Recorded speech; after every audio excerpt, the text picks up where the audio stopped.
Today's program is about the history of carousels along with antique and vintage collectibles. Created by Marta Rico, narrated by Adriana Rico. Sit back, grab some popcorn, and enjoy the show. Studying and learning about the history of carousels is similar to doing so with antique dolls. We collectors recognize dolls by their features and specific characteristics. We pay close attention on how the painting was done, the facial features, eyes, ears, mouth, the body, and so on. All of it is what led us to a specific maker. The carousel horses are not usually marked as most dolls are, so we rely on our experience and knowledge of each master carver trade to identify each piece. I'm hoping that after this program, you will know a little more about carousels, and when the opportunity arises to be close to one, you will appreciate it and value it as a true work of art. History of carousels. The carousel was developed in the 12th century by knights who wanted to show their abilities and agilities. The knights would form a circle on their horses and gallop while tossing a ball back and forth. This game was known as the Little Battle of Carousel. They also used this technique to train for war. Variations of this game persisted well into the 17th century. Children were enamored by these games. So soon, imitations of carousels with wooden horses were created. Those horses were mostly folk art pieces. But children, looking for more, wanted to move in a circle with the horses, so by the 18th century, traveling fairs began to feature carousels with wooden animals suspended by chains to a mechanism that would spin in a circle when hand-cranked or pulled by either a horse or humans. They were called flying horses. Like anything else, because of their popularity, carousels were improved over time, and by the middle of the 19th century, the platform model was added. Electricity replaced the steam engine, and carousels were lit up. Electricity also allowed the band organs to be used. France, 16th century. Grand tournaments were held in France in the mid-16th century. For these occasions, saddle makers, tailors, wig makers, and jewelers created extravagant designs for horses and riders to participate in famous galas and events. These creations and horse trapping apparently served as inspiration for carousel carvers in Germany, France, and the United States for their amazing carousel horses as we know today.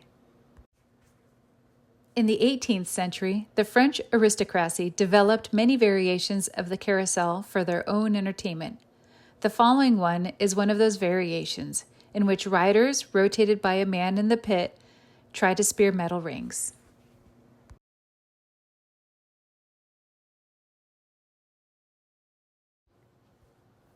As a child, like any other youngster, I loved carousels, but as an adult, I was also very fond of these beautiful machines. I became interested in learning more about them when I came across an article of a beautiful 3-story carousel about to make its debut in Argentina in 2017. Mr. Amado was the designer and builder of this magnificent carousel. The Titan was the first and only 3-story carousel in the world. Now there is another one in Nagasaki, Japan, made by an Italian company. Mr. Amado has been in business for about 60 years, exporting their magnificent machines all over the world, including the United States of America. There's an interesting story of how Mr. Amado, the creator and designer, came up with the 3-story carousel. One day, Mr. Amado was at his shop playing with his granddaughter. The little girl was acting as his client, and he, the seller. The little girl asked him to show her his latest creation, so he showed her the 2-story one he had ready to be delivered, which of course she was enchanted with. The granddaughter said, "Well, sir, I would like a beautiful carousel, but I prefer it to be one with 3 stories." Mr. Amado took the suggestion very seriously and thought, why not? Promptly, he began his design and construction of this amazing 3-story carousel. This is Titan, the 3-story carousel, designed and made in Argentina by the Felimana Company. Mr. Amado, designer, 3-story carousel. It has 3 floors and a capacity for 200 people. It holds 104 mobile horses, plus a few carriages, and weighs 99,000 pounds. It is 40 feet in diameter and stands 46 feet high. Horses' manes and tails are real horsehair, and all the tack is made with real leather. It contains an elevator and facilities for disabled persons, and it is lit up by 6,500 lights. The grand opening was in 2017 for a large amusement park. Here we see Mr. Amado in his workshop, the designer and builder of carousels and owner of Felimana Company. Nagasaki, Japan. 3-story galloper is not a carousel because it turns clockwise. Made by an Italian company and made its debut in Japan in 2022. This photo was taken in 1981 in Santa Clara, California, on the Columbia Carousel located within Great America Amusement Park. On the right, we see Marta Rico herself, her daughter, Adriana, and in the back, enjoying the ride on the bench, is Marta's mother, Irma. Columbia Carousel, inaugurated in 1976, well known by its beauty and handcrafted details by sculptor and designer Chris Mueller Jr. Each of the figures on the carousel are fiberglass replicas of the rarest unique figures in the world. There are 88 horses and a menagerie of animals. He also designed all the panels.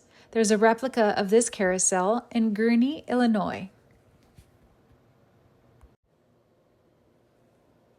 Here we see Chris Mueller Jr. himself, the designer of the Columbia Carousel. The galloper turns clockwise, contrary to what we know with the merry-go-round or carousel, which turns counterclockwise. Originally from England, today the galloper is used in only a few of the European countries. Women riding side saddle face the left side of the horse, so the clockwise movement of the machine is more appropriate for the women to face the public. Here we see children enjoying the ride of the galloper, located in Paris in 1909.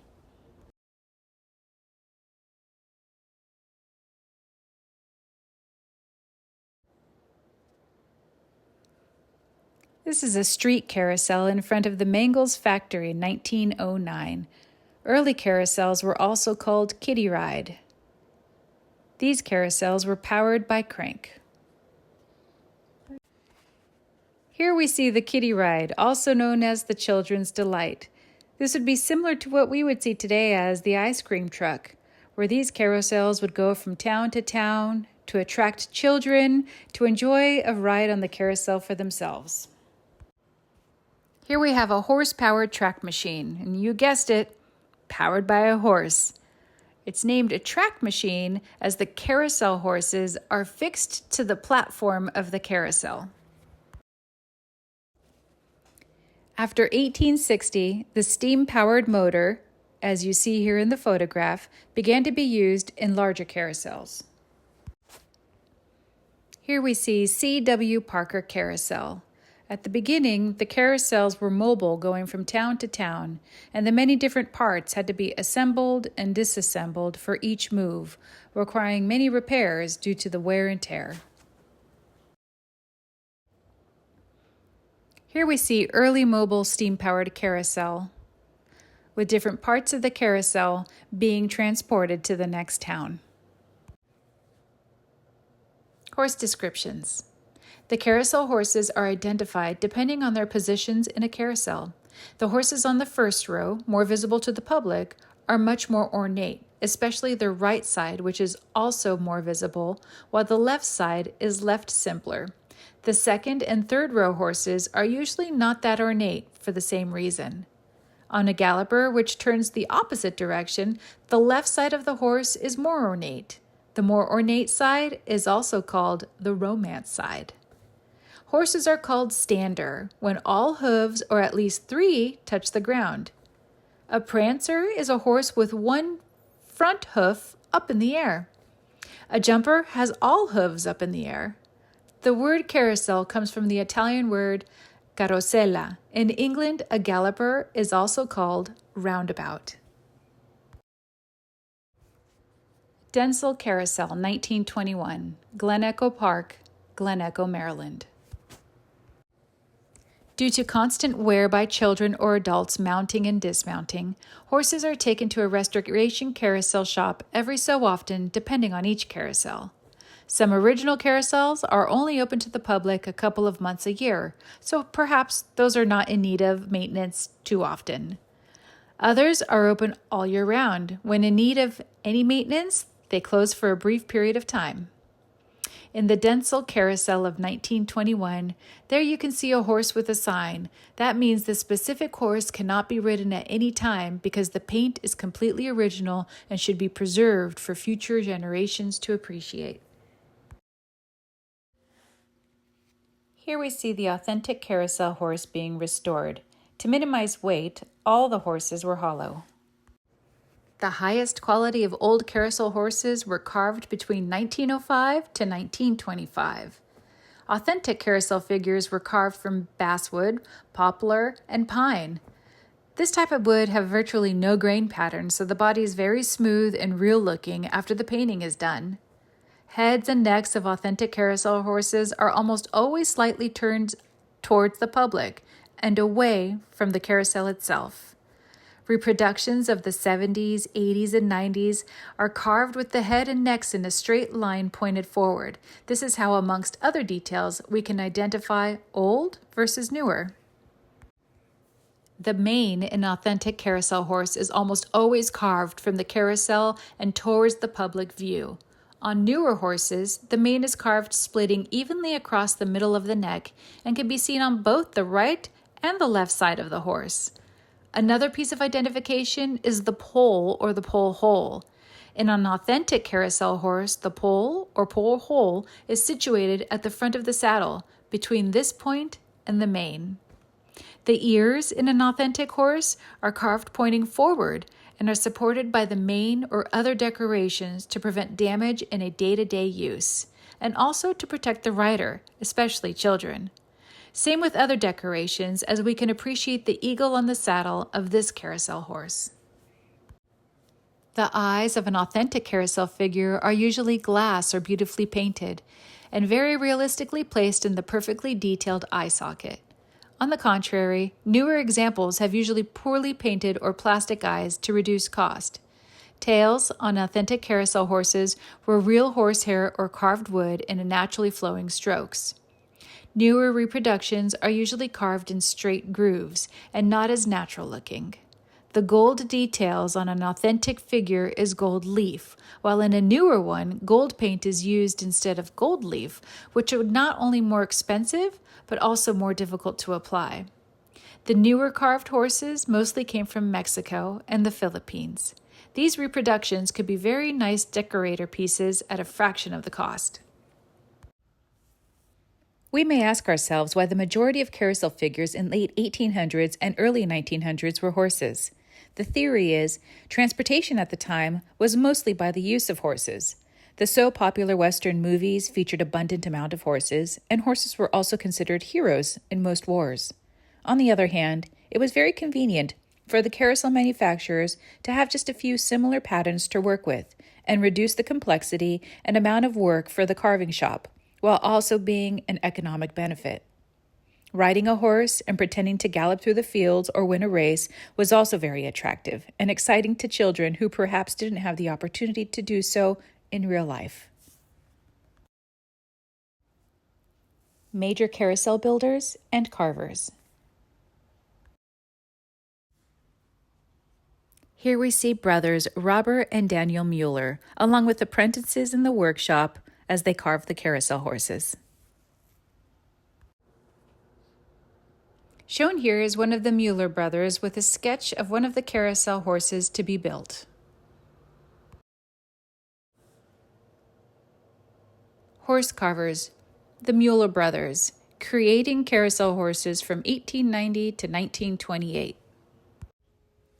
Daniel Mueller had his formal training at the Pennsylvania Academy of Fine Arts. His realism, drama, and incredible attention to fine details and proportions led to some of the finest and most sought-after horses ever carved. The horses' heads are especially showing his true work of art. Daniel and Robert Mueller were master hand carvers. They both liked to carve horses' heads, placing special attention to the eye sockets. Shown here are fine examples of the Mueller Brothers carousel horses. This is a Mueller Brothers carousel, meaning all animals on the carousel have been carved by these magnificent craftsmen. Two beautiful examples of the Mueller Brothers carvings. Charles Loof was a master hand carver and builder of carousels and amusement rides. He immigrated to the United States in 1870, built the first carousel at Coney Island, New York in 1876. Over his lifetime, he built over 40 carousels and several amusement parks. He is one of the most well-known carvers. This is a Loof carousel, circa 1900. Here we see a few of Charles Loof carousel horses. To the left, you'll see an ornate armored jumper, and on the right, a stander.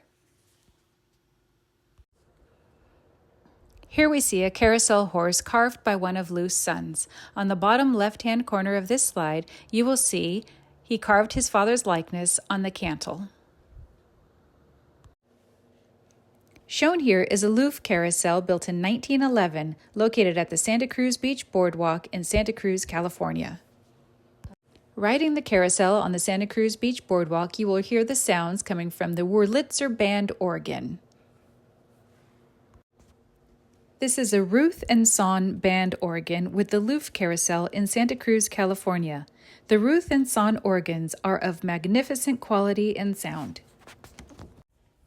Marcus Illians was one of the top carousel carvers who carved for different companies. His masterpiece horses have very flamboyant heads and fairly decorated bodies, as seen here in this photograph. Here we see Armored Illians Jumper Lincoln logo horse featured on Coney Island Carousel. Due to its restoration, riding is not allowed. Here we have a close-up of the Lincoln logo on the Illians Carousel Jumpered Armored Horse located in Coney Island, New York. Charles Carmel is a very recognized carver of carousel horses and other animals. Charles Carmel carved for Charles Loof before he went on his own. Carmel was another of many carvers with factories in Brooklyn, New York, who carved complete carousels for Mangles. Carmel carousel animals are highly decorated and noticeable. Carmel traits include elaborate fish scale blankets, gorgeous armored horses, and the lolling tongue on many of his horses. Carmel's style is difficult to describe as he seems to have adopted traits from all other carvers, but the lolling tongue is a very unique, identifiable detail on his horses. Here we see the very identifiable detail on a Carmel horse with its lolling tongue. As we learned earlier in this program, this here is a jumper with all feet off of the ground. This is one of Carmel's front row jumpers, showing off the fish scale blanket. We can appreciate here two examples of Carmel horses, a jumper and a stargazer. Photographed here is Charles Carmel armored horse. Stein and Goldstein. They are known by their initials S&G, Solomon Steen and Harry Goldstein, operated in Brooklyn, New York from 1912. Their horses are larger than most with big heads and large teeth. Most of their horses are decorated with ribbons and flowers.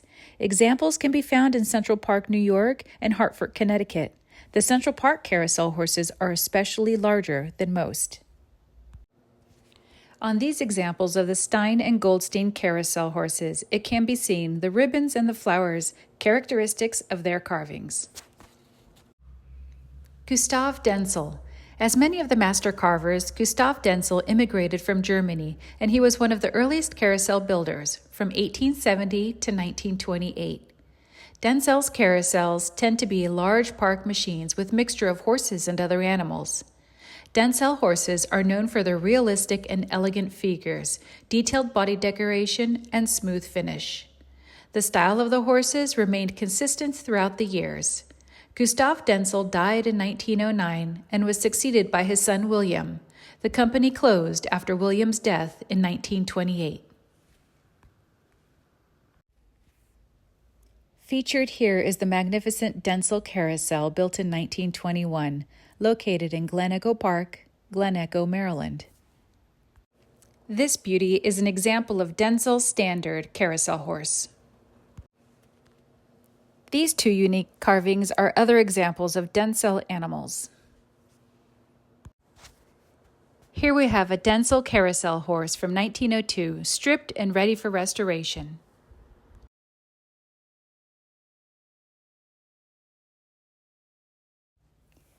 Philadelphia Toboggan Company, also known as PTC.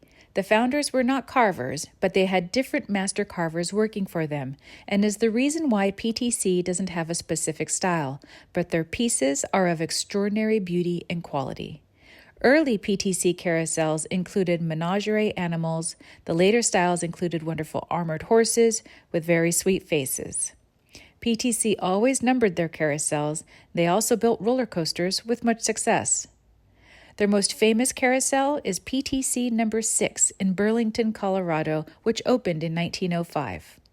One of the finest survivors of the 2,500 carousels built between 1885 and 1930 is the only carousel still having original paint on panels and animals.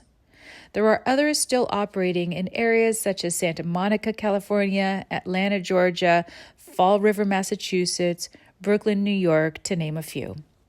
The successor of the company is still in operation. There is a big movement currently to save this carousel, PTC number 75, at Jillian's Wonderland in New Jersey. The amusement park is being closed down, and carousel lovers are trying their best to save it as a whole instead of being dismantled and sold in separate pieces. The authentic carousel will be lost forever if that happens. This is the famous Carousel number 6 from the Philadelphia Toboggan Company, located in Kit Carson County, Colorado. Elegantly shown here are two hand-painted panels from Carousel PTC number 6, located in Kit Carson County, Colorado. This is a hippocampus which can be seen at PTC Carousel number 6. Alan Herschel created mostly portable machines with rigid poses on his horses to enable them to be packed up and moved to the next location. 6 Herschel carousels can be found around Binghamton, New York. Another is at the Cheyenne Mountain Zoo in Colorado Springs, Colorado. Here we have a famous Alan Herschel Trojan horse, with Trojan horses being identifiable by their short manes and tails as they were horses of war. Alan Herschel was with the Armitage Herschel Company in 1873 and later with the Herschel Spillman Company in 1901. The Alan Herschel Company was the most prolific company creating hand-carved wooden carousels. He outproduced all other carousel makers in the carousel industry. His company was located in North Tonawanda, New York. He also exported to many other countries. Today, 148 of his carousels are still in existence, of which 71 of them were manufactured in Tonawanda. Alan Herschel Company was also manufacturing most popular amusement park rides. Chances are, if a person has visited an amusement park at some point in their lives, they have enjoyed one of Herschel's rides. On the following slides, we will see some examples of beautiful figures on carousels past and present.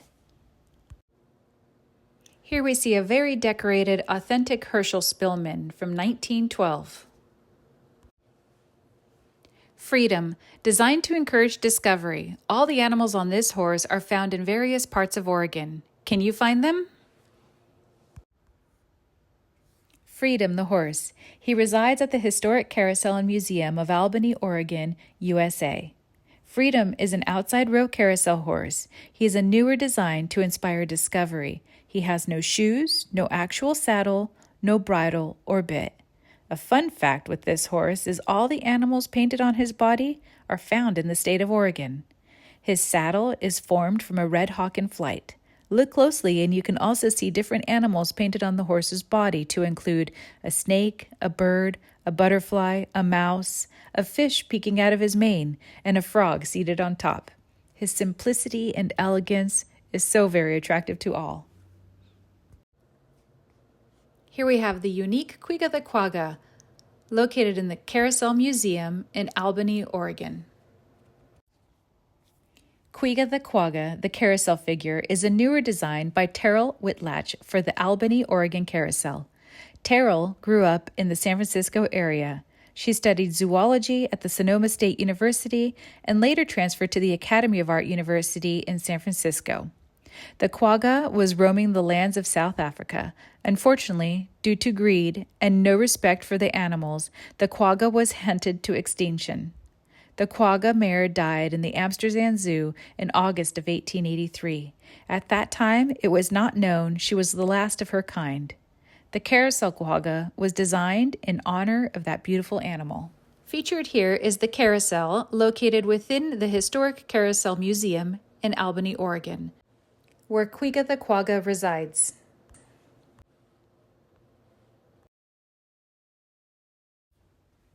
C.W. Parker. C.W. Parker began in the carousel industry buying a used Hermitage Herschel tracking machine in 1892 and operated it till 1894, when he decided to build his own track machine and started his C.W. Parker Factory Company in Abilene, Kansas.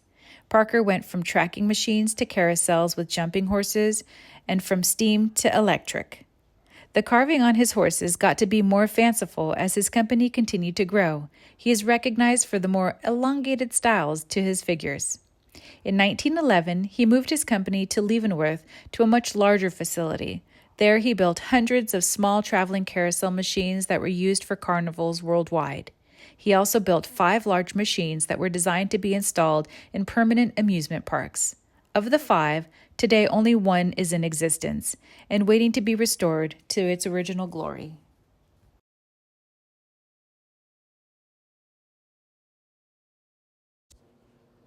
Here we have the Happy-Go-Lucky Jumpers by C.W. Parker on a tracking machine. Volunteers working at the C.W. Parker Museum in Leavenworth, Kansas. Carmel Standard Stargazer, 1913. On the next 3 slides, you will see recent carvings by volunteers and students at the Carousel Museum in Albany, Oregon.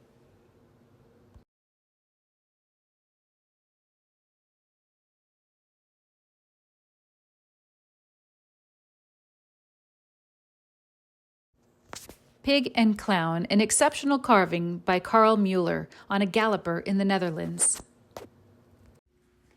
Marianne Stevens was a carousel preservationist and collector who donated PTC No. 12 Stander and Loof Zoller Jumper to the Carousel Museum in Bristol, Connecticut. This photograph shows all the animals being protected as crews work to maintain this carousel. Daniel Mueller Carousel Horse, donated and being restored at the Met Museum, New York. Shown here is a very ornate Alan Herschel camel. Giraffe, carved and painted by volunteers at the Carousel and Museum in Albany, Oregon, who sits on the same carousel as Quiga the Quagga and Freedom the Horse. On the next slide, we will learn about saving Philadelphia Toboggan Company, Carousel number 61. Jane's Dream was saving PTC number 61 in Youngstown, Ohio. Adora Park opened in 1899 with many rides. The main attraction was the PTC Carousel number 61 from 1922, carved by John Zallar and Frank Coretta. Unfortunately, the amusement park was lost by a devastating fire in 1984. Many rides were gone. PTC number 61 was protected in the efforts to save it, and the park closed immediately after. The auctioneer was called to Adona Park for the sale of the pieces, which survived. The carousel was being sold piece by piece. It was devastating for carousel lovers to watch such a historical example being dismantled. Only a few of the better horses have been sold when it was decided to sell the machine as a whole. A real estate developer who had bought a whole vacant industrial neighborhood in Manhattan to develop wanted a carousel as an attraction for the site.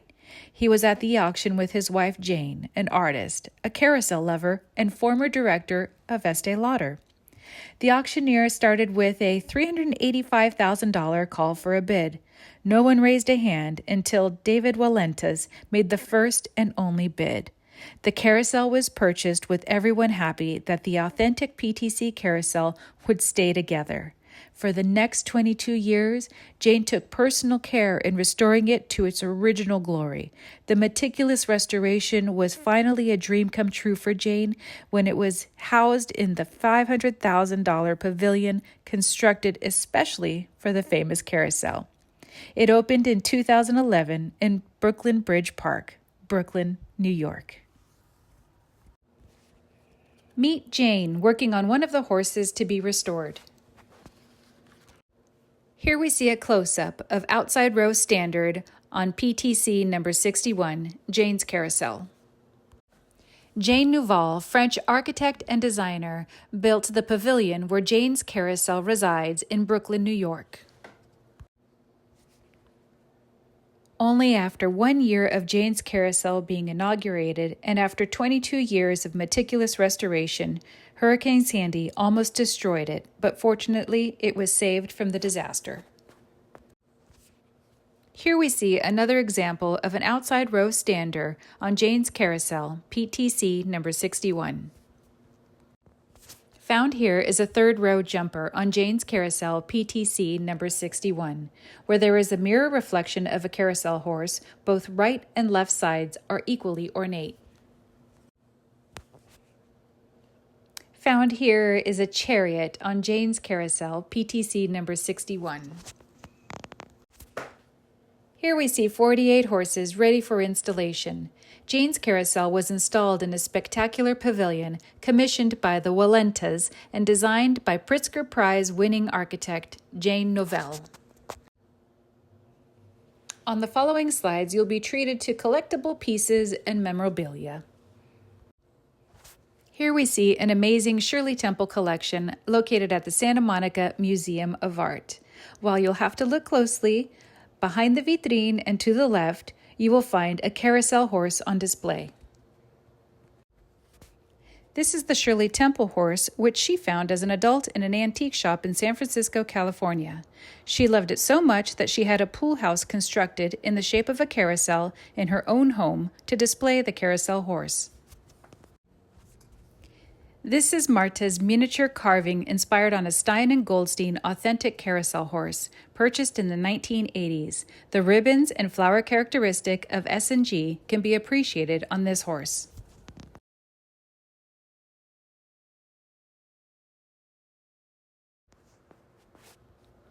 This is the first of 4 slides showcasing antique French and German musical toy carousels with dolls.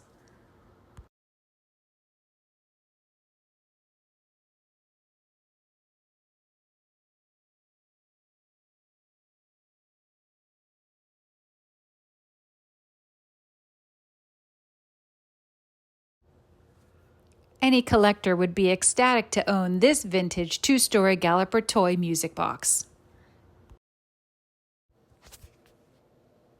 This Galloper music box, which is turned by crank, was displayed in the Carmel Doll Shop located in Pacific Grove, California, in their Christmas window. This was built by David Parrish, who is an avid woodcarver and lover of all carousels. Every piece shown here was hand-carved by David Parrish himself in 1940. This is the home of David Parrish in Oxford, England, where all of his creative ideas came to life. The following slides will showcase vintage musical pieces from Marta's collection.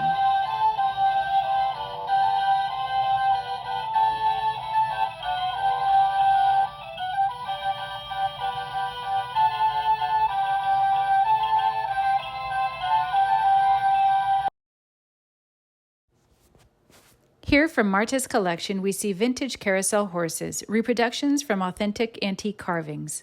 The book contains information for each animal, its carver, and the year made.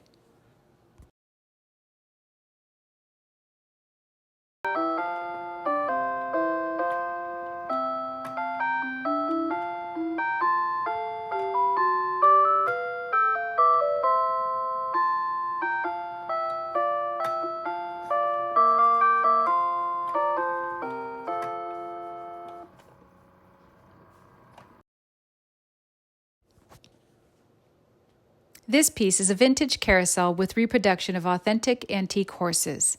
The plaque shown will indicate the individual carver of each horse and the year made.